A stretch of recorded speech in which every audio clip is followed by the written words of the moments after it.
Ainda em Romanos, no capítulo 6 mesmo, no versículo 14, vai dizer assim: porque o pecado não terá domínio sobre vós, pois não estáis debaixo da lei, mas debaixo da graça.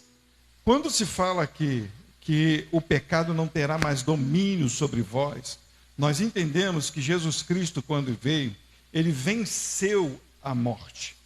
E o que quer dizer que Jesus venceu a morte? Por que morremos? Porque somos pecadores. O pecado nos escravizou ao ponto de nos matar e nos levar a morrer e nos leva a estarmos distantes de Deus. Porque servindo ao pecado, o que o pecado nos faz? Ele nos distancia da glória de Deus. Nós não podemos estar perto de Deus. Deus não habita, Deus não tem contrato, Deus não tem relacionamento com o pecado. Deus é santo. O lugar onde Deus está é santo. Deus não pode coabitar, Deus não pode estar perto. Quando Deus se chegou ao povo, ele se chegou por meio de sacrifícios para que a sua glória pudesse ser manifestada, porque se não houvesse sacrifício, se não houvesse morte, se não houvesse nada disso, Deus não poderia se chegar, porque o que poderia acontecer é de Deus fulminar o povo. Nós vemos isso do começo do pecado e nós vemos isso até o final. Deus deixou escrito. E o que quer dizer agora que o pecado não tem mais domínio sobre nós? Quer dizer que Jesus Cristo levou os nossos pecados. Então agora o pecado não pode mais te conduzir ao inferno. Então agora o pecado não pode mais te afastar da glória de Deus. Então agora o pecado não tem mais o domínio da tua vida, de você simplesmente quando sente um desejo, de você se entregar totalmente e falar, isso é coisa das minhas paixões, isso é coisa da minha vontade. E agora, por você entender que está livre do pecado, automaticamente você entende que essas coisas não são coisas que agradam a Deus. Automaticamente a tua mente liberta diz para você que tem desejos ainda pecaminosos, que aquilo não agrada a Deus. Então você foi livre disso, porque você ainda peca. Nós ainda pecamos, mas fomos livres dele. Então quando a lei diz, não adulterarás, você vai compreender, eu não posso adulterar, eu não posso ser infiel, eu não posso ser injusto, eu não posso roubar, eu não posso desonrar.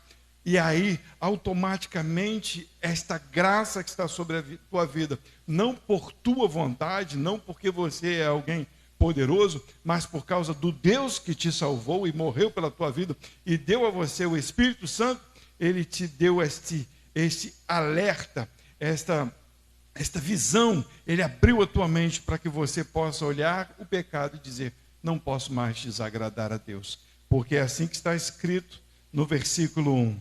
Que diremos, pois? Permaneceremos no pecado para que a graça abunde? E ele fala no versículo 2, de modo nenhum.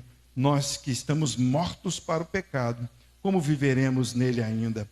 E no versículo 22 vai dizer, mas agora libertos do pecado e feitos servos de Deus, tendes os vossos frutos para a santificação e por fim a vida eterna, porque o salário do pecado é a morte, mas o dom gratuito de Deus é a vida eterna por Cristo Jesus, nosso Senhor. Quem governa agora a nossa vida é o Senhor Jesus.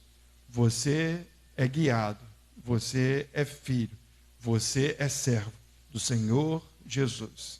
Seja servo do Senhor Jesus. Seja servo do Senhor Jesus. Seja servo.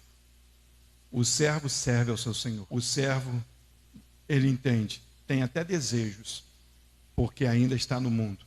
Mas ele mata o seu desejo, porque nós fomos mortos com Cristo, para viver para Deus, para servir ao Senhor Jesus. Por 2 vezes ele diz, versículo 11, ele vai dizer, assim também vós considerai-vos certamente mortos para o pecado, mas vivos para Deus em Cristo Jesus, nosso Senhor. E o versículo 23, mais uma vez, porque o salário do pecado é a morte, e todos nós morreremos, o corpo, mas o dom gratuito de Deus é a vida eterna, por Cristo Jesus, nosso Senhor. Essa é uma palavra que eu amo, e essa expressão eu amo mais ainda. Jesus Cristo, nosso Senhor. Não somos mais escravos para servir ao pecado. Nós somos livres para servir o Senhor Jesus. Ele é nosso Deus. Ele é o nosso Senhor. Nós servimos a Ele. Obedeçam então a esta graça, a este amor. Porque Ele nos resgatou. Foi Ele que nos livrou.